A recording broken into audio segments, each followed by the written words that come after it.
Hello guys, good evening. Excellent 2.0 में आपका स्वागत है।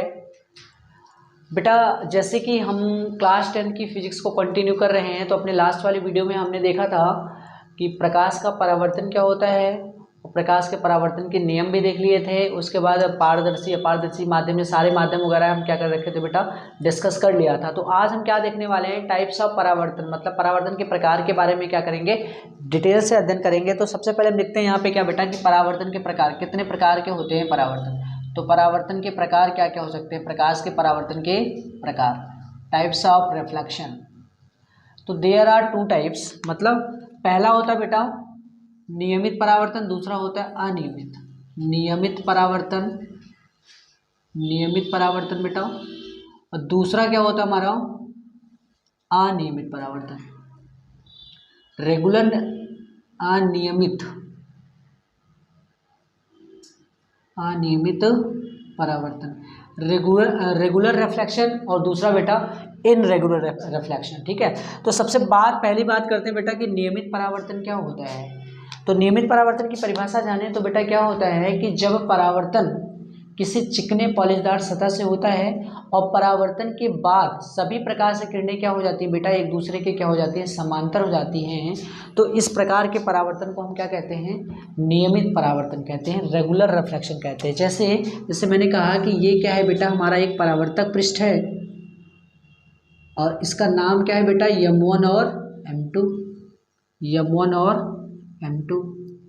ये चिकना पॉलिशदार सतह है बेटा, कैसा है, चिकना पॉलिशदार। तो ऐसे बहुत सारी प्रकाश किरणें क्या हो रही है बेटा, इनसे इस पे इंसिडेंट हो रही है।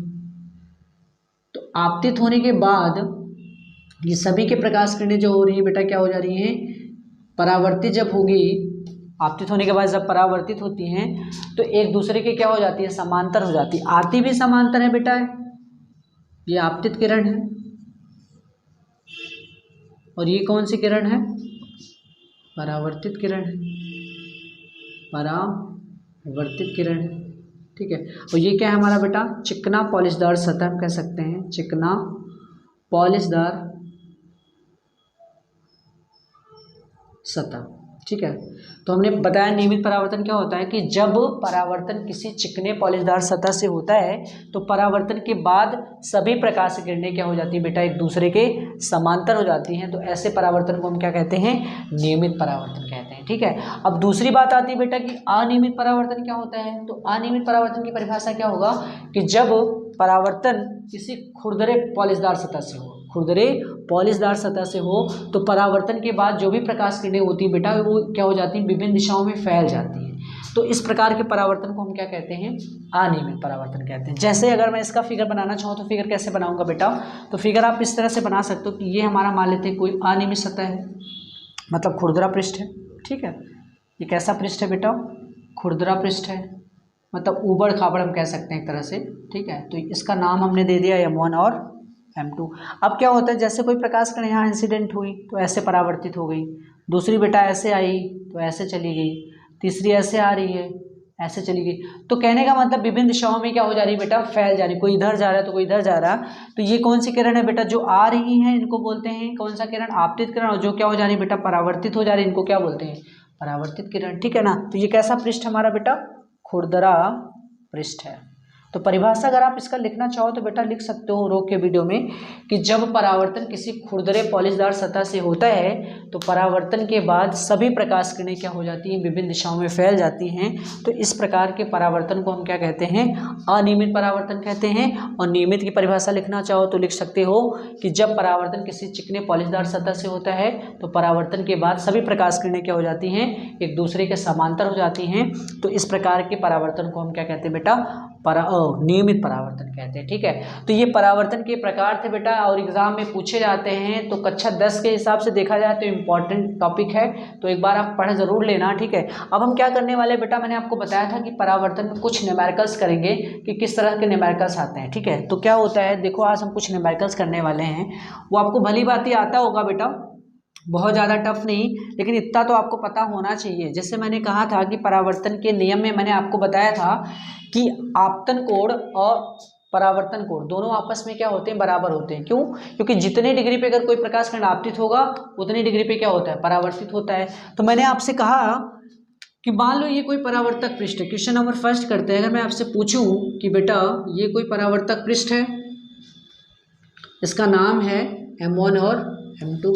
मैंने कहा कि कोई प्रकाश किरण है बेटा, वो पृष्ठ के साथ, ये कौन सा पृष्ठ है बेटा, परावर्तक पृष्ठ है। कौन सा पृष्ठ है, परावर्तक पृष्ठ। और परावर्तक पृष्ठ क्या होता है, जिन पृष्ठों पर प्रकाश का परावर्तन होता है उस पृष्ठ को हम क्या कहते हैं, परावर्तक पृष्ठ। मैंने कहा कि कोई आपतित किरण बेटा परावर्तक पृष्ठ के साथ 30 डिग्री का कोण बना रहा है। कितनी डिग्री का कोण बना रहा है? तो मैं आपसे जानना चाह रहा हूं बेटा कि आप बताओ कि फाइंड करो कि एंगल ऑफ रिफ्लेक्शन कितना होगा, मतलब आर का मान कितना होगा। तो कैसे आप निकालोगे? तो मैंने आपको बताया था बेटा, इसमें आपको तो पता ही नहीं है आई कैसे निकालोगे।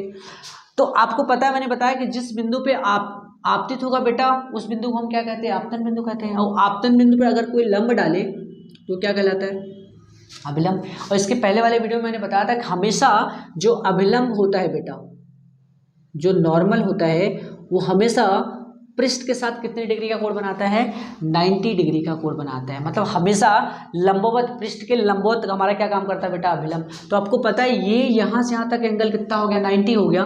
तो ये एंगल कितना होगा बेटा, ये 30 है तो ये एंगल कितना होगा, 60 होगा। 90 में से जब 30 घटाओगे तो क्या हो जाएगा, 60।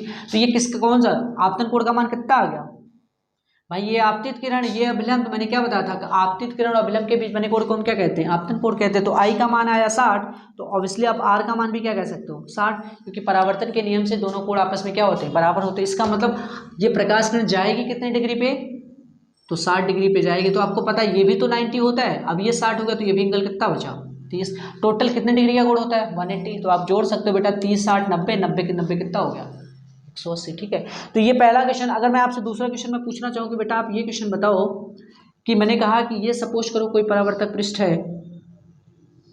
अब मैं आपसे पूछूं कि ऐसे कोई प्रकाश किरण आया और ऐसे क्या हो गया बेटा, परावर्तित हो गया। मैं कह दूं बेटा इन दोनों के बीच का जो एंगल है वो है बेटा 75 डिग्री। तो मैं आपसे पूछूं कि बताओ बेटा ये एंगल कितना होगा, find out this angle. X का मान कैसे फाइंड आउट करोगे आप, तो आप कैसे करोगे बेटा, ये हमारी आपतित किरण है, ये परावर्तित किरण है, दोनों के बीच का कोण मैंने कितना बता दिया, 75। तो आपको बताना है कि पृष्ठ के साथ ये परावर्तित किरण कितना कोण बना रहा है, मतलब तुम्हें ये वाला एंगल आपको चाहिए। तो कैसे करोगे बेटा, तो आपको पता है कि ये आपतित किरण है, तो जहाँ पे आपतित हुई बेटा उसको क्या बोलते हैं, आपतन बिंदु। और आपतन बिंदु पर अगर हम कोई लंब डालें तो क्या कहलाता है, अभिलंब कहलाता है। अब आपको पता है कि ये एंगल हमारा क्या होता है, आई होता है, और ये एंगल क्या होता है, आर। जितना ये एंगल होगा उतना ही हमारा क्या होगा, आर भी होगा। तो इसका मतलब अगर टोटल हमारा 75 डिग्री है तो आधा क्या होगा बेटा, 75 का आधा क्या होगा, तो 75 का आधा क्या हो जाता है, अब भाग दे लो, 2 3 6 और क्या हो जाएगा यहाँ पे 214 और 2 पंचे 10, 37.5 डिग्री क्या हो जाएगा हमारा आपतन कोण का मान हो जाएगा। तो आर का भी मान कितना डिग्री होगा, 37.5। तो ये वाला एंगल कितना होगा बेटा, आपको पता है कि अभिलंब हमेशा पृष्ठ के साथ कितने डिग्री का कोण बनाता है, 90। तो आपको पता है ये एंगल आपका है 37.5 और ये टोटल कितना है 90। तो ये एंगल कितने कैसे निकालोगे, तो आप निकाल सकते हो बेटा कि यक्स का मान आप कैसे निकालोगे, 90 में से कितना घटा दो, 37.5 घटा दो, तो आप किसका मान बता सकते हो, यक्स का मान कैसे निकालोगे। अब 10 में से, अब देखो अब घटाओ तो कितना आ जाएगा बेटा, तो घटाओ ये तो 0.5, 89 में से 37 घटाओगे कितना आ जाएगा, 89 में से 37 घटाओगे 7, 9 में 7 गया 2, उसके बाद यहाँ पे क्या बचा 8 में से 3 गया 5, तो 52.5। तो हम कह सकते हैं कि ये जो एंगल होगा ये कितना होगा बेटा, 52.5। अब ये 52.5 ये होगा तो ये भी कितना होगा बेटा, 52.5 ही होगा। क्यों, क्योंकि टोटल कितना होना चाहिए, 180 होना चाहिए। तो आपको पता है ये 75 हो गया और ये 52.5, ये 52 जोड़ोगे तो कितना हो जाएगा, 52 दूना कितना हो गया बेटा 104, और आधा आधा जोड़ के कितना हो जाएगा 105, और 105 और ये 75 कितना हो गया 180। तो आ रहा है ना बेटा 180 डिग्री। तो आपको ये ऐसा क्वेश्चन बेटा आ जाता है कभी कभी, ये चीज़ें आप नोट करोगे। ठीक है, लास्ट क्वेश्चन मैं इस पर आपको बताता हूँ, आपसे पूछता हूँ कि आप बताओ ये एंगल कितना होगा, तो आप बताओ। चलो देखो तीसरा क्वेश्चन कैसे कह सकते हैं बेटा, ये परावर्तन पे क्वेश्चन में आप बेटा बहुत ही कम पूछा जाता है, लेकिन मैं आपको बता रहा हूँ कैसे करते हैं। जैसे मैंने कहा कि सपोज करो ये कोई परावर्तक पृष्ठ है, मैं आपसे कहूँ इसका नाम है M1 M2। कोई प्रकाश किरण बेटा कितने डिग्री पे आपतित हुआ? 90 डिग्री। ठीक है, तो मैं आपसे जानना चाह रहा हूँ बेटा एंगल ऑफ आर कितना होगा, मतलब परावर्तन कोण का मान कितना होगा। तो कौन बता सकता है बेटा? एंगल ऑफ आर निकालना है। मैंने कहा ये हमारा परावर्तक पृष्ठ है, इस पे कितनी डिग्री पे हमारा प्रकाश आपतित हुआ बेटा? ये आपतित किरण है, ठीक है, कितने डिग्री पे आपतित हुआ बेटा? 90 डिग्री पे इस पृष्ठ पे आपतित हुआ। तो आप बताओ एंगल ऑफ आर कितना होगा, कैसे निकालोगे आप? ज़्यादातर मोस्टली बच्चे कहेंगे कि 90 डिग्री होगा। क्या 90 डिग्री कैसे होगा? तो आप देखो ध्यान, सबसे पहले तो आप निकालो कि आपतन कोण कितना होगा। तो आपको पता है ये आपतित किरण है, तो जिस बिंदु पे आपतित हुआ वो आपतन बिंदु, और हमेशा बेटा आपतन बिंदु भी यहीं पे होगा। अगर ये 90 डिग्री पे आपतित हुआ तो 90 डिग्री पे क्या होता है? अभिलंब भी होता है, तो इसका मतलब अभिलंब भी इसी पे होगा। तो बेटा आपतित किरण और अभिलंब के बीच का अंतर क्या है? 0 है। जहां आपतित किरण है वहीं पे अभिलंब भी होगा, तो इसका मतलब एंगल ऑफ आई हम क्या कह सकते हैं? दोनों के बीच का जो अंतर है वो क्या है? 0। तो आई का मान कितना है? 0। तो आर का मान भी क्या होगा? 0।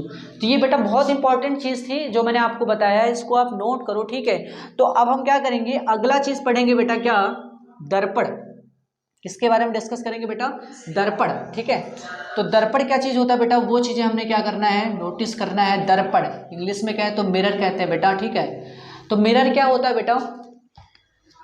कि कोई ऐसा समान पारदर्शी माध्यम जिसका एक पृष्ठ हम क्या कर दें? कलई कर दें, और दूसरे पृष्ठ को हम क्या कर दें बेटा? परावर्तक पृष्ठ बना दें, तो उस निकाय को हम क्या कहते हैं बेटा? दर्पण कहते हैं। जैसे मैंने कहा कि ये कोई समान पारदर्शी माध्यम है, इसके एक पृष्ठ पर इस साइड हम क्या कर दें? कलई कर दें, ठीक है। अब इसको नाम दे दे बेटा, इसका नाम क्या है? M1 और M2। तो एक तरफ हमने कलई कर दिया, दूसरा पृष्ठ हम क्या बना दिया? परावर्तक पृष्ठ बना दे। तो ये जो निकाय होता है बेटा क्या कहलाएगा? दर्पण कहलाएगा। क्यों? क्योंकि अब प्रकाश किरण आएगी इधर नहीं जाएगी, परावर्तित हो जाएगी, तो इसका मतलब ये किसका काम करेगा? दर्पण का काम करेगा। और दर्पण कितने प्रकार का होता है बेटा? आपको पता है कि 2 प्रकार का होता है। एक होता है गोली दर्पण और दूसरा होता है हमारा उत्तल दर्पण, ठीक है। सॉरी, गोली दर्पण, दूसरा समतल दर्पण, ठीक है बेटा। गोली दर्पण, दूसरा समतल दर्पण। फिर हम पढ़ेंगे कि गोली दर्पण कितने प्रकार का होता है बेटा? तो उत्तल दर्पण, और अगला हम पढ़ेंगे बेटा अवतल दर्पण, ठीक है। तो इन सब चीज़ों के बारे में हम क्या करेंगे? डिस्कस करेंगे, लेकिन इस वीडियो में नहीं करेंगे बेटा, अगले नेक्स्ट वीडियो में करेंगे, ठीक है। तो बस आप इतना नोट करो, अगले वीडियो में हम देखेंगे कि गोली दर्पण क्या होता है, समतल दर्पण क्या होता है, उत्तल दर्पण क्या होता है, अवतल दर्पण क्या होता है। इन सबसे रिलेटेड हर चीज़ हम क्या करेंगे? डिस्कस करेंगे। तो बेटा आज के लिए बस इतना ही करते हैं, ठीक है, और मिलते हैं नेक्स्ट वीडियो में। तब तक के लिए बेटा धन्यवाद। और बेटा अगर आप हमारे चैनल पर नए हैं तो लाइक और सब्सक्राइब और बेल आइकन का बटन ज़रूर प्रेस कर लें, ताकि जो भी नोटिफिकेशन बेटा, जो भी वीडियो अपलोड हो उसका नोटिफिकेशन आपको मिल जाए। धन्यवाद।